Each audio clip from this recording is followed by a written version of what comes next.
వాక్య ధ్యానం నిమిత్తమై 1 పేతురు 3వ అధ్యాయం 9వ వచనం చూడండి. ఆశీర్వాదమునకు వారసులగుటకు మీరు పిలువబడితే కనుక క్రీడుకు ప్రతి కీడునైనను దూషణకు ప్రతి దూషణైనను చెయ్యక దీవించు. దేవుడు ఇక్కడ అంటాడు, మీ పిలుపు గొప్పది, మీ పిలుపు గొప్పది. ఎక్కడో ఉన్నాం, లోకంలో ఎక్కడో చెదరిపోవలసిన వారు, గాలికి చెదరగొట్టు పొట్టు వలె చల్లా చెదరైపోవలసిన మనలను ఆయన చూశాడు, ఆయన పిలిచాడు, ఆయన ఎన్నుకున్నాడు, ఆయన నిలబెట్టుకున్నాడు. ఆ విషయాలు మనం ఎప్పుడు కూడా గుర్తుపెట్టుకోవాలి, మర్చిపోకూడదు. అందుకని ఇక్కడ అంటాడు, మీ పిలుపు గొప్పది. మీరు దేనికోసం పిలువబడ్డారంటే ఆశీర్వాదములకు వారసులే మీరు. శాపాలకో పాపాలకో లేకపోతే ఈ లోకంలో ఉన్న సమస్యలకో అప్పులకో బలహీనతలకో లేకపోతే ఈ లోకంలో మనం అనుభవిస్తున్న వాటికో దేవుడు మనం పిలవలేదు. చాలా జాగ్రత్తగా దేవుడు మనం పిలవలేదు. మన పిలుపు గొప్పది, మన పిలుపు గొప్పది. ప్రభు మనల్ని పిలిచిన విధానం అలాంటిది. లేదు, మనం దేనికోసం పిలువబడ్డాం? ఆశీర్వాదములకు వారసులు మీరు. మనం ఆ విషయాన్ని గుర్తు. వారసుడు అంటే తెచ్చిపెట్టుకున్నది కాదు. వారసుడు అంటే హక్కుదారు. దేవునికి ఏదైతే ఉన్నదో, దేవునికి ఏదైతే ఆయన కలిగి ఉన్నాడో. ఇంకొక మాట చెప్పాలా, అసలు దేవునిది కానిదేది? ఆమె అమ్మ, దేవునిది కానిదేది? దేవునిది కానిదేది? దేవునిది కానిదంటూ ఈ లోకంలో ఏదైనా ఉన్నదా? అందుకని భక్తుడు మాట్లాడతాడు, ప్రభువా ఏమిచ్చి నీ రుణం తీర్చుకోగలను, ఏమిచ్చి నీకు మొక్కుబడులు చెల్లించుకోగలను? మనం ఏదో ఇచ్చి నీకు ఇచ్చాను ప్రభు అని మనం ఎలా అనగలం? కొండ మీద గొర్రెలు నీవే కదా, పొలంలో పంట నీదే కదా, ఈ సృష్టి అంతా నీదే కదా, మేము కూడా నీ బిడ్డలమే కదా, నీకేదో ఇచ్చి మేము ఏ రుణం తీర్చుకోగలం? దేవుని బిడ్డారా, మనం ఎప్పుడు కూడా గుర్తుపెట్టుకోవాల్సింది, మనం దేవునికి ఏమి ఇవ్వలేము, దేవునికి ఏమి ఇవ్వలేము. కానీ దేవుని సన్నిధిలో మనం చేయాల్సింది ఏంటంటే, మనం ఎవరో గుర్తెరగాలి అంటున్నాడు. మీరు సామాన్యమైన వ్యక్తులు కాదు.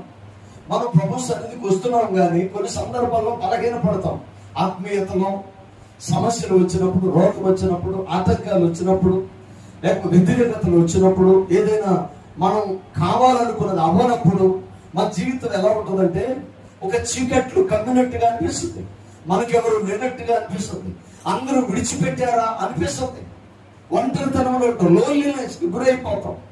దేవుని బిడ్డారా, ఈ స్థితిలో మనం ఉన్నప్పుడు, ఈ స్థితిలోనికి మనం వెళ్ళినప్పుడు, పరిస్థితులు ఈ స్థితిలోనికి మనల్ని నెట్టివేసినప్పుడు, మన ఆత్మీయ స్థితి దేవుని బిడ్డారా ఒక కొలత ఉండాలి.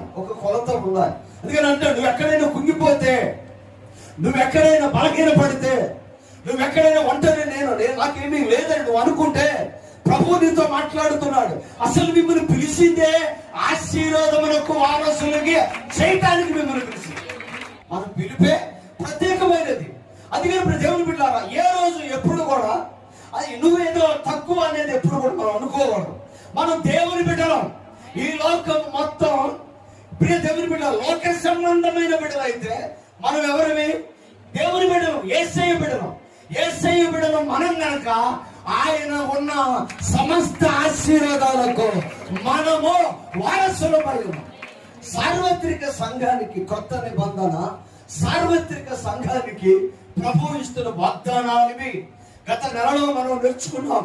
అబ్రహాముకి ఇచ్చిన వాగ్దానాలు, ఇసాకుకి ఇచ్చిన వాగ్దానాలు, యాకోబుకి ఇచ్చిన వాగ్దానాలు, వారు ఎలాగ స్వాధీనపరుచుకున్నారో, ఎలాగ వాటిని అనుభవించారో, ఎలాగ వాటిని చూశారో, ఎలాగ వాటిని అక్కడికి దేవుడు వారిని నడిపించారో. గత నెల 5 వర్తమానాలు మనం నేర్చుకున్నాం. దేవుని బిడ్డారా, అపోస్తలుడైన పౌలు మాట్లాడుతున్న మాటలు మనం అర్థం చేసుకోవాలి. మీరు అబ్రహాము కన్నా శ్రేష్ఠులు కాదు అంటాడు. అబ్రహాముకి సంతానానికి కానానిస్తే, తన సంతానాన్ని దీవిస్తే, తన సంతానాన్ని పాలు తేనెలు ప్రవహించు దేశానికి పంపిస్తే, ఆయన అంటున్న మాట, మీకు అంతకన్నా శ్రేష్టమైన ఇస్తా. అందుకని మీరు ఎప్పుడు కూడా మర్చిపోకుండా ఉండవలసింది ఏంటంటే, మీ పిలిపే ఆశీర్వాదమునకు వారసులగుటకు ప్రభువు నిన్ను పిలిచిన వాడై ఉన్నా. 8వ వచనం చూడండి పైన. తుదకు మీరందరూ ఏక మనస్కులై ఒకరితో ఒకరు సుఖ దుఃఖముల యందు పాలుపడి సహోదరి ప్రేమ కలిగి ఉండండి. చాలా జాగ్రత్తగా గమనించారు దేవుని బిడ్డలారా. మనం ప్రభు సన్నిధిలో ఉన్నాం, ప్రభువుతో ఉన్నాం, ఆశీర్వాదములకు వారసులుగా పిలువబడ్డాం. అందుకనంటారు మీరు ఏక మనస్కులై సంఘము ఆయన రక్తముతో కడగబడింది. దేవుని బిడ్డలారా, అబ్రహాము సంతానాన్ని దేవుడు దీవించాడు. వారు ఒకే నదిలో బాప్తిసం తీసుకున్నారు, ఒకే రొట్టె తిన్నారు, ఒకే రక్తాన్ని తాగారు, ఒకే దేవుని అనుసరించారు. ఆ దేవుని సన్నిధిలో వారు వెంబడిస్తూ వచ్చారు. కానీ ప్రియ దేవుని బిడ్డలారా, పండు టాకుల్లాగా వారు రాలిపోయారు. కనానుకు వెళ్ళింది యెహోషువ కాలేబులు తప్ప అక్కడ బయలుదేరిన వారిలో ఎవరును వెళ్ళలేదు. కారణం ఏంటంటే అబ్రహాము వాగ్దానాలు వారు నమ్మలేదు, విశ్వసించలేదు. వారి సరుగుడే, వారి నోరే, వారి మాటలే, వారి యొక్క అజాగ్రత్తే, వారి భక్తిహీనతే వారిని నష్టానికి గురి చేసింది, నష్టం వైపు నడిపించింది. కానీ ఇప్పుడు దేవుని బిడ్డలారా ఇక్కడ అంటున్నాడు సంఘము ఏక మనస్కులై ఉండాలి. తుదకు మీరు ఏక మనస్కులై ఉండమని అంటాడు. ఏక మనస్కులంటే ప్రియ దేవుని బిడ్డలారా అపొస్తలుల కార్యం 2వ అధ్యాయం మొదటి నుంచి చూడండి. ఏక మనస్కులంటే ఎలా ఉండాలంటే 120 మంది దేవుని సన్నిధిలోనికి వచ్చారు. ఏమంటాడు చూడండి. పెద్దకోస్తన పండుగ నాడు అందరూ ఒక చోట కూడి ఉండిరి. అప్పుడు వేగముగా యేసు బలమైన గాలి వంటి ఒక ధ్వని ఆకాశము నుండి అకస్మాత్తుగా వారు కూర్చొని ఉండ ఇల్లంతా ఉండి. నేను చాలా జాగ్రత్తగా గమనించాను దేవుని బిడ్డలారా, ఏక మనస్కులై ఉండాలి. సంఘము ఆయన రక్తముతో కడగబడితే, సంఘము ఆయన బిడ్డలైతే, సంఘానికి శిరస్సు క్రీస్తు అయితే, క్రీస్తుకు శరీరము సంఘమై ఉన్నది. మనమంతా ఆయన శరీరమై ఉన్నాం. ప్రియ దేవుని బిడ్డ, మన అవయవాలు, మన శరీరంలో ఎన్ని అవయవాలు, వాటి యొక్క పనితీరు, వాటి యొక్క ఉపయోగం, వాటి విధానం, వాటి రూపము, వాటి యొక్క పద్ధతి, వాటి ఉపయోగాలు వేరువేరుగా ఉండొచ్చు. కానీ ఒక్క శిరస్సును కలిగి ఉన్న మనము శరీరముగా ఏక సంఘముగా ఉన్నాం. అందుకనే ప్రియ దేవుని బిడ్డలారా సంఘం విజయం చూడాలి, సంఘం పునరుద్ధానపు అనుభవంలోనికి రావాలి, సంఘము ఈ భూమిని ఛేదించగలగాలి, ఇక్కడ సమస్యను ఛేదించగలగాలి, ఇక్కడ రోగాన్ని ఛేదించగలగాలి, ఇక్కడ బలహీనతను ఛేదించగలగాలి. మనం ఇక్కడ వారము కాదు, మన దర్శనము, మన లోకం, మన యొక్క రాజ్యము, మన స్థిరమైన స్థలము పరలోకమందున్నది. అందుకనే మీరెవరు ఆశీర్వాదమునకు వారసులగుటకు నేను మిమ్ములను పిలిచి. అయితే మీరు ఎలా ఉండాలి? ఏక మనస్సు కలిగి ఉండాలి. 120 మంది మేడగదిలోనికి వెళ్ళారు. ఆయన వెళ్ళిపోయిన తర్వాత 50వ రోజు ప్రియ దేవుని బిడ్డలారా రాజులు వ్యతిరేకంగా ఉన్నారు. క్రైస్తవ ఆధ్యాత్మిక జీవితంలో ప్రియ దేవుని బిడ్డలారా ప్రభువుని అంగీకరించిన తర్వాత ఆ వారి దేవుని బిడ్డ అనేక మంది చక్రవర్తులు వారి మీద దాడి చేస్తూ వచ్చారు. దాడి చేస్తున్న ఆ సమయంలో ప్రియ దేవుని బిడ్డారా ఆరాధన చేయుటకు అవకాశాలు లేని రోజులవి. సంఘము పసిగుడ్డుగా ఉన్నప్పుడే పెద్ద పెద్ద రాజులు ఆ యొక్క సంఘాన్ని పసిగుడ్డులోనే నలిపివేయాలని చూసిన పరిస్థితులు మనం చూసాం. ప్రియ దేవుని బిడ్డ, అలాంటి స్థితిలో సంఘం ఉండగా భయపడుతున్నారు, బాధపడుతున్నారు. ఎటు నుంచి ఏ ప్రమాదం జరిగిందో తెలియని పరిస్థితుల్లో వారు ఉన్నారు. ప్రియ దేవుని బిడ్డ, అలాంటి పరిస్థితుల్లో వారు భయంతో ఉన్నప్పుడు 120 మంది మేడగదిలోనికి వెళ్ళారు. అంటున్నాడు, ఏ వాగ్దానం అయితే చేశానో, ఏ వాగ్దానం అయితే ఇచ్చానో నేను వెళుతున్నాను, ఆదరణకర్తను మీ మధ్యలోనికి పంపిస్తాను. ఆదరణకర్త దేవుడు త్రిత్వంలో ఏకమై ఉన్న దేవుడై ఉన్నాడు. ఆయన తండ్రి అయి ఉన్నాడు, ఆయన కుమారుడు అయి ఉన్నాడు, ఆయన పరిశుద్ధాత్మ దేవుడై ఉన్నాడు. అలాగని ముగ్గురు దేవుడు కాదు, ఒకే దేవుడై ఉన్నాడు. దేవుని బిడ్డలారా నా మాటలు చాలా జాగ్రత్తగా గమనించారు. మీకు అర్థం కావాలి అంటే ఇక్కడ లైట్ ఉంది. ఈ లైట్ ని మీరు చూస్తే ఇది ఆకారమై ఉన్నది. అది క్రీస్తుకు సాదృశ్యం, అది క్రీస్తు ప్రీతి సాదృశ్యం. అలాగే అది వెలుగై ఉన్నది, అది తండ్రికి సాదృశ్యం. అది పట్టుకుంటే వేరు వస్తుంది, అది పరిశుద్ధాత్మక సాదృశ్యం. అలాగనే ఈ 3 వేరు కాదు, ఒక్కడే దేవుడు. ఆయన కాలాలలో ఆయన పనిచేస్తున్న దేవుడు. దేవుని బిడ్డ, నా మాటలో చాలా జాగ్రత్తగా గమనించండి. శరీరధారిగా యేసు ప్రభు ఈ లోకానికి వచ్చి ఆయన పరిచర్యను ముగించుకొని వెళుతూ వెళుతూ ఆయన అంటాడు, నేను మిమ్మలను అనాథులుగా విడవను.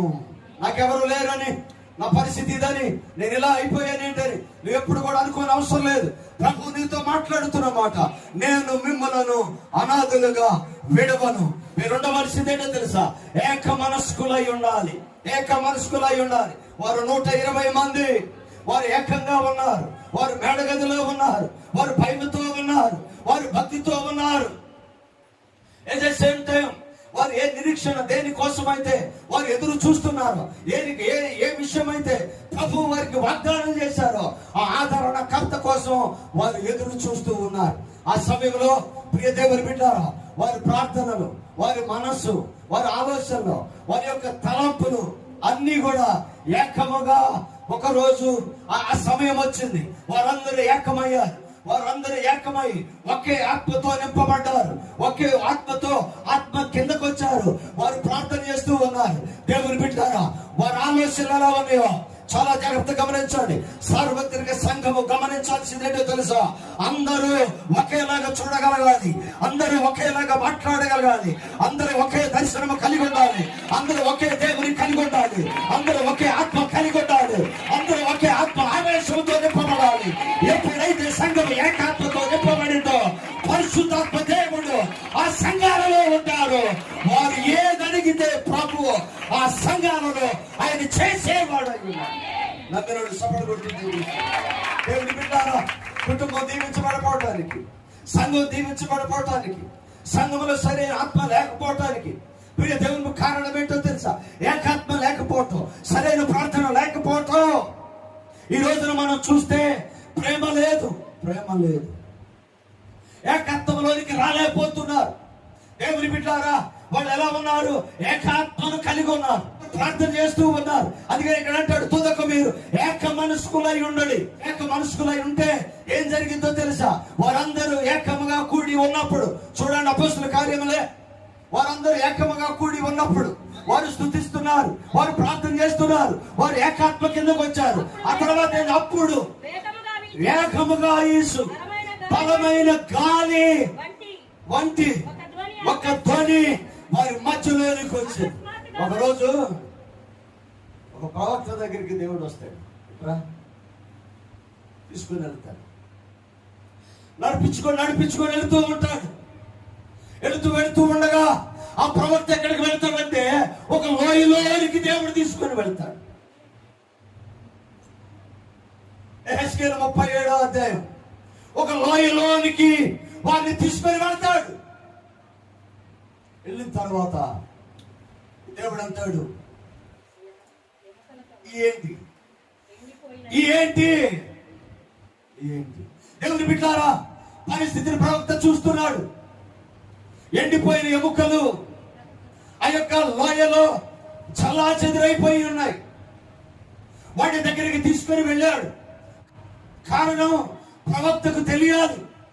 దేవుని బిడ్డలారా, నీ ఇల్లు, నీ బిడ్డలు, నీ పరిస్థితులు, నీ ఆర్థికం, నువ్వు ఎలా ఉంటున్నావు, నీ స్థితి ఏంటో నీకు తెలియకపోతే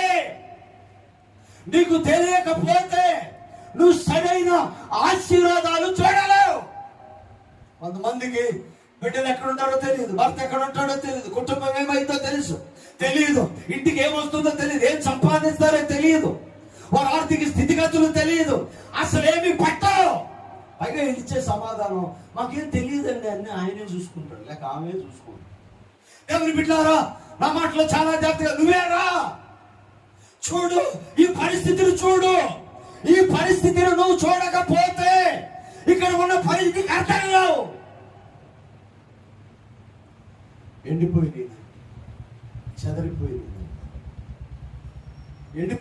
చెదరిపోతే పాడైపోతే ఎముకలు మిగిలితే మౌనంగా ఎలా ఉంటున్నావు? యెహెజ్కేలు ఎలా నిద్రపడుతుంది? ఎలా మౌనంగా ఉంటున్నావు? దేవుని బిడ్డలారా, మనకు అర్థం కావాలది. కుటుంబ పరిస్థితులు ఉంటే, కుటుంబ పరిస్థితులు చల్లాచెదరైపోతే, ఎక్కడ కలిసి రాని పరిస్థితులు, ఏది సంపాదించినా అప్పులు, వడ్డీ వడ్డీలు పరిస్థితులన్నీ చిన్న పెరువైపోతే మౌనంగా ఎలా ఉంటున్నావు? దేవుని బిడ్డలారా, భారభరితమైన హృదయంతో ప్రభు మీతో మాట్లాడుతున్నది. ఇప్పటికైనా నువ్వు గ్రహించావా? యెహెజ్కేలు అంటున్నాడు, ప్రభు అవి ఎండిపోయినాయి, అవి కేవలం ఎండిపోయినాయి. మరి ఏం చేయాలి? యెహెజ్కేలు ఒక దైనందిన పరిస్థితుల్లో ఒక చేతగాని వాడి వలె ఆయన మాట్లాడుతున్నాడు. ప్రభువా అది నీకే తెలియదు. దేవుడు అన్న మాట నాకు బాగుంది, నీకు తెలియాలి. దేవుడు తెలుసు, దేవుడు తెలీదా? నీ బిడ్డలు వెళ్ళిపోతున్నాడు, దేవుని తెలీదా? నీ భర్త ఏంటో దేవుని తెలీదా? నీ కుటుంబం ఏంటో దేవుని తెలీదా? నీ భక్తిహీనత ఏంటో దేవుని తెలీదా? మరి దేవునికి నువ్వు చెప్పేది ఏంటి? నీకు తెలియాలి కదా. నువ్వు చెప్పేది ఏంటి? నీకు తెలియాలి కదా. దేవునికి తెలుసు, కానీ నువ్వు మౌనంగా ఉన్నాళ్ళు నీ కుటుంబం దీవించబడదు. ఉద్యోగాలంటూ, పనులంటూ, వ్యాపారాలంటూ, కుటుంబాలంటూ, బంధువులంటూ, పక్షులంటూ, ఇచ్చిపుచ్చుకోవటాలంటూ, అజాగ్రత్త, భక్తిహీనత, ప్రార్థన లేమి, అవిశ్వాసం తను ఆవరించింది సంఘానికి. అది అంటాడు, మీరు ఏక మనస్కులై ఉండు. ఒక క్వశ్చన్, ఈ బ్రతుకు తీయా ఎవరు బ్రతికించాలి? దేవుని బిడ్డారా, నీ కుటుంబాన్ని కట్టడానికి నువ్వే నడుం కట్టుకోవాలి. ఎండిపోయిన ఎముకలు బ్రతకగలవా అని నన్ను అడగగా, ప్రభువా దేవా నీకు తెలుసు. అందుకైనా ప్రవచనం ఎత్తి ఎండిపోయిన ఎముకలతో మాట్లాడాలి. మాట్లాడకపోవడం వల్లే సమస్యలు, మాట్లాడకపోవడం వల్లే దుఃఖం మిగిలింది ఈరోజు. అదో ఇంకెన్నాళ్ళు మాట్లాడకుండా ఉంటాం? ఆమేన్. ఎన్నాళ్ళు మౌనంగా ఉంటాం? ఒక పక్క పరిస్థితులన్నీ వెనక్కి వెళ్ళిపోతుంటే, డౌన్ఫాల్ అవుతుంటే, నీ జీవితం అంతా ఎంత కష్టపడినా నువ్వు అది అక్కడికి రాకపోతే, అది ఎవరెవరో తిట్టుంటే ఇంకెన్నాళ్ళు మౌనంగా ఉంటావు? పరిశుద్ధుడివే, దేవుడిని అంగీకరించావు, బాప్తిసం తీసుకున్నావు. మరి సరైన సమయంలో సరైన నిర్ణయం నువ్వు తీసుకోకపోతే నీ కుటుంబం ఇతరుల చేతులకు వెళ్ళిపోయింది. అవమానాలు, నిందలు, వేదనలు, ఇవి తప్ప ఏమీ లేదు. అందుకే రా, లోయలోనికి వెళ్ళి చూడు. ఎండిపోయింది ప్రభు. ఇప్పుడు నేనేం చేయాలి? నువ్వే చేయాలి. చూడు, కిందకు వస్తే ఎండిపోయిన ఎముకలారా యెహోవా మాట ఆలకించుడి. మనం చెప్పాలి. బిడ్డలు, కుటుంబం, వ్యవస్థ, సమాజం దేవుని మాట ఆలకించాలి. దేవుని మాట తప్ప ఈ లోకానికి విమోచన లేదు. విమోచకుడు యేసయ్య ఒక్కడే. ఆయన ద్వారానే సమస్తమును చక్కబడతాయి. ఆమేన్. ప్రవచనం ఎత్తి మాట్లాడాలి. అదే మనం గుర్తుపెట్టుకోవాలి. ప్రవచనాలు, వాగ్దానాలు, ప్రభవించిన పరిస్థితులు మర్చిపోకూడదు. ఎన్నాళ్ళు బిడ్డలు లేకుండా ఉంటాం? ఎన్నాళ్ళు ఆర్థికంగా అభివృద్ధి లేకుండా ఉంటాం? ఎన్నాళ్ళు మాట పడతావు? ఎన్నాళ్ళు నిర్జీవంగా ఉంటావు? ఎన్నాళ్ళు సరైన ఆశీర్వాదాలు లేకుండా అలాగే ఉండిపోతావు? మంది తినటం, తిరగటం, ఊర్లు వెళ్ళటం, లగ్జరీ. కుటుంబాల మీద లేని ఇంట్రెస్ట్ భోజనం మీద ఉంటుంది. కుటుంబాల లేదు ఇంట్రెస్ట్ ఊర్లో లేదు దాని మీద ఉంటుంది. కుటుంబాల మీద లేని ఇంట్రెస్ట్ ఏది ఇప్పుడు ఎక్కడికి వెళ్ళి ఏది టైం స్పెండ్ చేయాలా వాటి మీద ఉంటుంది. కుటుంబ పరిస్థితులు చిన్నాభిన్నమైపోతుంటే ఎలా నిద్ర పడుతుంది నీకు? ప్రభువా యెహోవా నీకే తెలియదు. కిందకు వస్తే ఈ ఎముకలతో ప్రభు అయిన యెహోవా చలవిచ్చినదేమనగా మీరు బ్రతుకున్నట్లు మీలోనికి జీవాత్మను నేను రప్పించబోతున్నాను. సపోర్ట్ కొడుతుంది. ఎందుకు చూడండి, మీకు నరములిచ్చు, మీ మీద మాంసము పొదిగి చర్మము మీ మీద కప్పెదను, మీలో జీవాత్మను ఉంచగా మీరు బ్రతుకుదురు. యెహెజ్కేలు ప్రార్థన చేయగా పరిశుద్ధాత్మ అభిషేకం వారి మీదకి వచ్చి, ప్రియ దేవుని బిడ్డలారా, కడకడమని శబ్దం అనే మాట అక్కడ ఉంటుంది చూడండి. ఆయన తీసుకెళ్ళాడు, ఆయన చూపించాడు, పరిస్థితి అర్థమైంది, నేనేం చేయాలన్నాడు. ఆయన నాతో చెప్పిన రీతిగా నేను ప్రవచించటం మొదలు పెట్టా. దేవుని బిడ్డ, నువ్వు చేయాల్సింది అదే. గడగడమని ధ్వని వచ్చింది అంటే ప్రతి దేవుని బిడ్డారా, మేడగదిలో గడగడమని శబ్దము ఎలాగైతే వచ్చిందో, యెహెజ్కేలు ప్రార్థన చేస్తూ ఉండగా పరిశుద్ధాత్మ దేవుని సన్నిధి ఆ ఎండిన ఎముకలలోనికి వచ్చింది. సపడగొట్టు దేవుని స్తుతించండి. నువ్వు మాట్లాడితే, నువ్వు నిలబడితే, నువ్వు నమ్మితే, నువ్వు కట్టడానికి పూనుకుంటే, నువ్వు తెలుసుకుంటే నీ జీవితం ఇలా ఉన్నదండి ప్రభు అని నువ్వు ప్రభు దగ్గర అడిగితే ఆయన నీ స్థితిని మార్చుటకు శక్తి కలిగిన దేవుడు అయ్యున్నాడు. దేవుడు చచ్చిన శవాల్లాగా విశ్వాసం ఉన్నవాడు. మీరు చచ్చినోడా బతికినోడా? బతికే ఉన్నాం కదా. బతికి లేకపోతే పేతుర్ని మన కోసం పిలవడం, పేతుర్ని పిలుస్తాడు. నువ్వు రా ప్రభా, ఎందుకు రావాలి ప్రభా, నువ్వేం చేస్తున్నావు అన్నాడు. బతికున్నట్టుని పట్టుకుంటున్నావు, ఒడ్డు మీద పడేస్తాను, చంపేస్తున్నావు. బతికున్న శాపలను బట్టి ఒడ్డు మీదకి తీసుకొచ్చి నువ్వు చంపేస్తున్నావు. బతికిన వాళ్ళ చంపటం తెలిసిన నిన్ను నాతో వెంబడిస్తే, నా దగ్గరకు వస్తే, లోకంలో చచ్చిన మనుషులు ఉన్నారు, దర్శనము లేక, ప్రవచనము లేక, వాగ్దానాలు లేక, ఏం చేయాలో ఎరగక చచ్చిన మనుషులు ఉన్నారు. వాళ్ళను పట్టు, వాక్యం వైపు నడిపించు, వారిని నేను బ్రతికిస్తాను. రెండు చేతుల పైకెత్తి సపట్టబడుతూ దేవుని స్తుతించండి. ఆయన వచ్చాడు, ఆయన సేవ చేశాడు. 3,000 మంది ఒకే రోజు బ్రతికారు. ఆమేన్. మేడగదిలో నుంచి బయటకు వచ్చి పేతురు ప్రకటన చేస్తూ ఉన్నారు. ఆమేన్. ఇశ్రాయేలు వారులారా, యేసయ్యను మీరు వద్దన్నారు, కానీ ఈయనే దేవుడు, ఈయన దేవుడి దగ్గర నుంచి పంపించబడిన ఆయన కుమారుడని మీకు అర్థం కాలేదు. ఈయనలోనే రక్షణ, ఈయనలోనే విమోచన, ఈయనను అంగీకరిస్తే మీరు జీవించు. ఆమేన్. వెంటనే 3,000 మంది రక్షింపబడ్డారు. బతికిన వాటిని పట్టి చంపుతున్న పేతుర్ని పిలిచి, ఈ లోకంలో చచ్చిన వాళ్ళు ఉన్నారు, ప్రేమ లేక, ఆదరణ లేక, ఒంటరి తరములో నానే వాళ్ళు లేక, పలకరించే వాళ్ళు లేక చచ్చిన వాళ్ళు ఉన్నారు. వాళ్ళ దగ్గరికి వెళ్ళి వాళ్ళతో మాట్లాడు. బతికిన వాటిని చంపే నీతో చచ్చిన వాటిని బ్రతికించేవాడిగా నేను చేస్తాను. 3,000 మంది రక్షింపబడ్డాడు. ఆ రోజున పరిశుద్ధాత్మను పొందుకొని మేడగదిలో నుంచి బయటకు వచ్చి నాకెందుకులే అని వెళ్ళిపోయి ఆయన పని ఏం చేసుకుంటే ఈ 3,000 మంది ఏమయ్యేవాడు? ఈ 3,000 మంది చచ్చిన స్థితిలోనే ఉండేవాడు. నువ్వు నాకెందుకులే అని పట్టనట్టుగా ఉన్నన్నాళ్ళు నీ కుటుంబం, నీ వ్యాపారం, నీ పరిస్థితులు, నీ దేశం, నువ్వు చుట్టుపక్కల వాళ్ళు అలాగే ఉంటారు.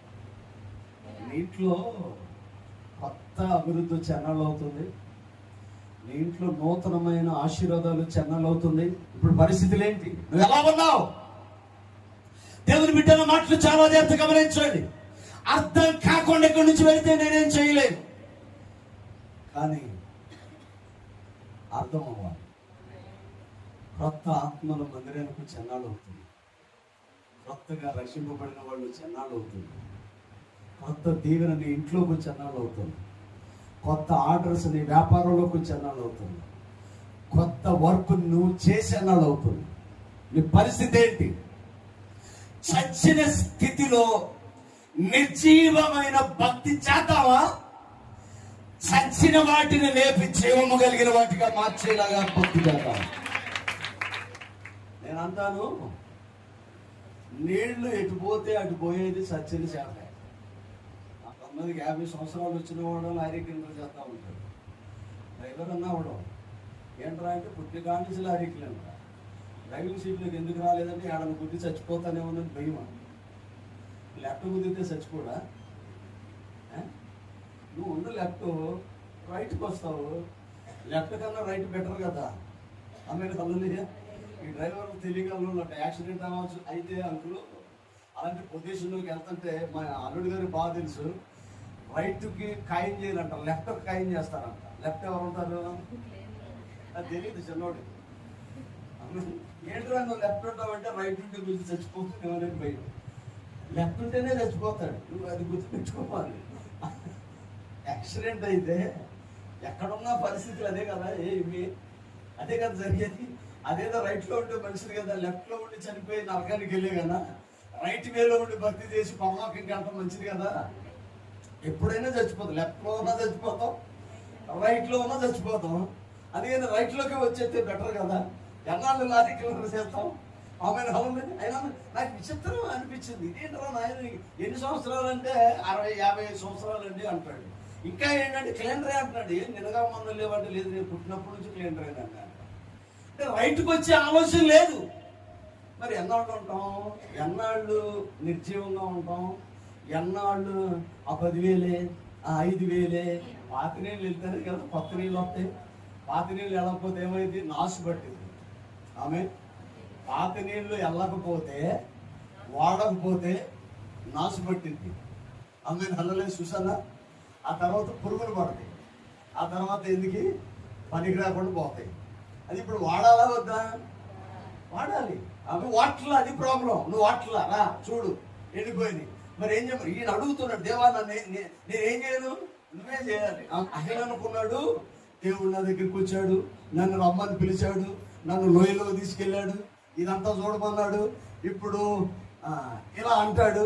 అప్పుడు చేసాడు ఏది, 5 రొట్టెలు 2 చేపలు పెట్టాడు కదా, ఆ నీళ్ళ ద్రాక్షారసంగా చేశాడు కదా, ఇప్పుడు కూడా అలాగే చేస్తాడని చెప్పేసి చూస్తా ఉన్నాడు. ప్రభువా అని అంటున్నాడు. అరే బాబు నువ్వే చేయాలి.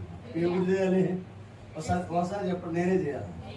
చెప్పండి, గట్టి చెప్పండి. నాకు నేనే చేయాలా? మనకున్న పెద్ద ఏంటి, నేనే చేయాలా?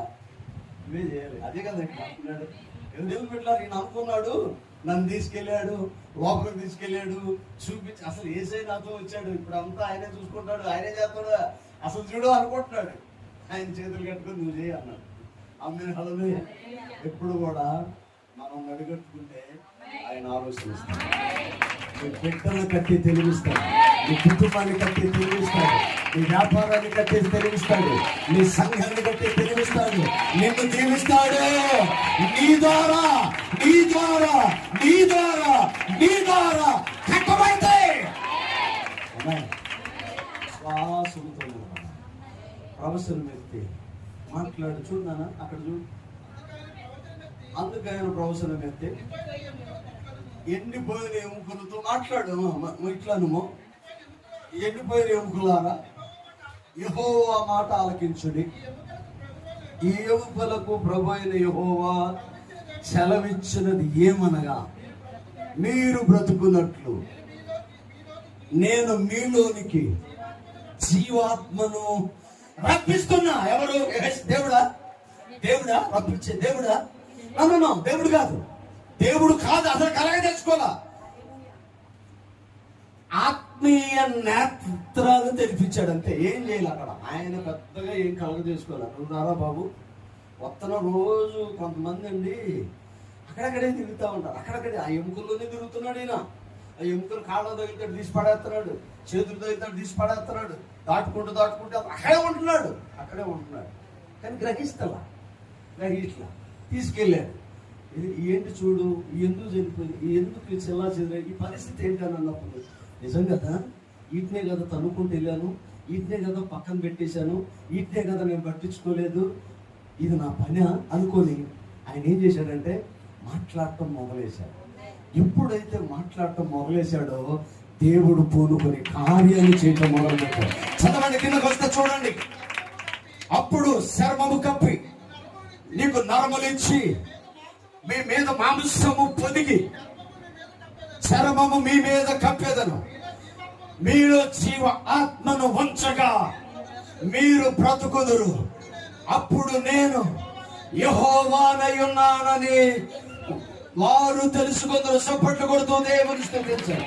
దేవుని బిడ్డలారా, ఎప్పుడైతే యెహెజ్కేలు ప్రవచించాడో, ఎప్పుడైతే మాట్లాడటం ప్రారంభించాడో, ఎప్పుడైతే చూశాడో, ఎప్పుడైతే మాట్లాడాడో, ఆ పరిస్థితి గురించి ఎప్పుడైతే ప్రవచించాడో, దేవుని శక్తి ఆ లోయంతా నిండింది, నూతన ఆశీర్వాదాలతో నింపబడింది. దేవుని బిడ్డలారా, నువ్వు మౌనంగా ఉన్నాడు, నీ కుటుంబ పరిస్థితులు అలాగే ఉంటాయి. నువ్వు నోరు తెరిస్తే దేవుడు నిన్ను దీవెనకరంగా. వారు ఏకముగా కూడి ప్రార్థన చేయగా ఆకాశము నుండి ఒక ధ్వని పుట్టి వారి మధ్యలోనికి వచ్చినప్పుడు, వారి మధ్యలో దేవుని బిడ్డలారా, పరిశుద్ధాత్మ దేవుడు అగ్ని వలె ఒక్కొక్కరి మీద వ్రాలగా వారందరూ ఆత్మతో నింపబడిన వారై ఉన్నారు. సపట్లు కొడుతూ దేవుని స్తుతించారు. నువ్వు పొందుకున్న మేలు, నువ్వు పొందుకున్న పరిశుద్ధత, నువ్వు పొందుకున్న మారు మనసు, నువ్వు పొందుకున్న దీవెన ఇతరులతో మాట్లాడకుండా ఎలా ఉన్నా? దేవుని బిడ్డలారా, నువ్వు రైట్ వేలో ఉన్నావని 100% కాన్ఫిడెన్స్ నీకు వచ్చినప్పుడు మౌనంగా ఎలా ఉండగలవు? ఆమేన్. హల్లెలూయా. నువ్వు కోట్లు ఇక్కడ సంపాదించకపోయినా పర్లా, కానీ నీ కుటుంబాన్ని క్షేమంగా ఉంచుతావు. సమస్యలు అంటే అందరికీ భయం. ధైర్యం ఏంటి? సమస్యలో నుంచి వెళ్ళిన గాఢాంధకారపు లోయలలో నుంచి వెళ్ళిన, ఒకవేళ ఎల్లాల్సి వచ్చినా ఏ అపాయము నాకు రాదు, నీ తుట్టుకర్ర నీ దండము నాకు తోడుగా. దేవుని బిడ్డలారా, ఆయనతో మనం ఉంటే సమస్యలన్నింటినీ తీసివేస్తాడు. అద్భుతమైన ఆశీర్వాదాలు ప్రభు మనకు అనుగ్రహిస్తాడు. అందుకనే ఆశీర్వాదమునకు వారసులగుటకు మీరు పిలువబడితిరి. తొదకు మీరు ఏక మనస్కులై ఉండాలి. వారందరూ ఏక మనస్సులోనికి ఎప్పుడైతే వచ్చారో పరిశుద్ధాత్మ వారి మధ్యలోనికి వచ్చింది. అందరి మీద వ్రాలగా వారు నూతన శక్తిని పొందుకున్నారు. అక్కడ నుంచి బయటకు వచ్చిన తర్వాత అద్భుతాలు వారు చేయటం మొదలు పెట్టారు. ఇంతకు ముందు యేసయ్య చేశాడు అద్భుతాలు, కానీ మేడగదిలో పరిశుద్ధాత్మను పొందుకొని బయటకు వచ్చిన తర్వాత, ఏకాత్మతో నింపబడిన తర్వాత అద్భుతాలు చేయటం మొదలు పెట్టారు. యేసయ్య వస్త్రపు చెంగు ముట్టితే స్వస్థత, పేతురు నీడబడితే స్వస్థత. అంత శక్తివంతులుగా వారు తయారయ్యారు. దేవుని బిడ్డ, మన సామాన్యమైన వ్యక్తులు కాదు. ఆశీర్వాదములకు వారసులకు మీరు పిలవబడ్డారు. యెహెజ్కేలు వలె మౌనంగా ఉండటానికి మనల్ని పిలవలేదు. పరిశుద్ధాత్మ ఆశ్రయంతో అద్భుతమైన కార్యాలు ప్రభు మీ జీవితంలో చేస్తాడు. తరళవంశండి ప్రార్థన. ప్రేమ నమ్మకం కలిగిన దేవ, సత్యస్వరూపి, కృప సమృద్ధిని ఇచ్చేవాడానికి మహిమ, ప్రేమ కలిగిన దేవాన్ని స్తోత్రం. నీ కృప తోడుగా ఉంచు, నీ కృప తోడుగా ఉంచు, నీ కృప తోడుగా ఉంచు. ఇక్కడ ఉన్న బిడ్డలందరితో మీరు మాట్లాడారు. దేవాన్ని స్తోత్రం. మీరు ఆశీర్వాదమునకు వారసులగుటకు పిలువబడ్డారు. కీడుకు ప్రతి కీడైనను చెయ్యక ఇతరులను దీవించుడి అని మీరు మాతో మాట్లాడారు. ప్రేమ నమ్మకం కలిగిన దేవాన్ని స్తోత్రం. నీ కృప తోడుగా ఉంచండి. ఇక్కడ ఉన్న ప్రతి బిడ్డను మీరు దర్శించారు. ఎక్కడ లాస్ అయిందో, ఎక్కడ ఇబ్బంది అయిందో, ఎక్కడ చెదరిపోయిందో, ఎక్కడ ఎండిపోయిందో, వాటన్నిటిని మీరు క్రమబద్ధీకరించండి. నీ కృప తోడుగా ఉంచండి. మేము మౌనంగా ఉండేవారులాగా కాకుండా యెహెజ్కేలు వలె ప్రవశించేవారుగా మేము బ్రతికిన వాటిని బట్టి చచ్చిన వాటిని తయారు చేసే పేతుర్ని, చచ్చిన మనుషులను బ్రతికించే జాలరిగా మీరు మార్చిన దేవా, నీ కృప తోడుగా ఉంచండి. మేడగది అనుభవం పేతురు జీవితాన్ని మార్చింది. ఎండిన ఎముకల లోయ యెహెజ్కేలు జీవితాన్ని మార్చింది. ప్రేమ కలిగిన దేవా, ఏక మనస్కులై సంఘమంతా నీ సన్నిధిలో ఉన్నారు. వారి ఆలోచనలు ఏకమైనవి, వారి ప్రార్థనలు ఏకమైనవి, వారి తలంపులు ఏకమైనవి. వారందరూ ఒక్క ఆత్మ కిందకి వచ్చారు. అప్పుడు అద్భుత కార్యాలు జరిగింది. ఆ సంఘం అంతా ఒకేలాగా ఆలోచన చేయాలి, ఒకేలాంటి ప్రవచనాలు పొందుకోవాలి. ఇక్కడ ఉన్న ప్రతి వారిని ఒక్కొక్కరిని మీరు దర్శించండి. వారు వేరు కాదు. నువ్వు శిరస్సు అయితే వారు నీ శరీరంలో భాగస్థులై ఉన్నారు. బాధ్యతగా ఉండే కృపను దయచేయండి. యేసు శ్రేష్ఠ నామమున అడిగి వేడుకొనుచున్నాము తండ్రి. ఆమేన్.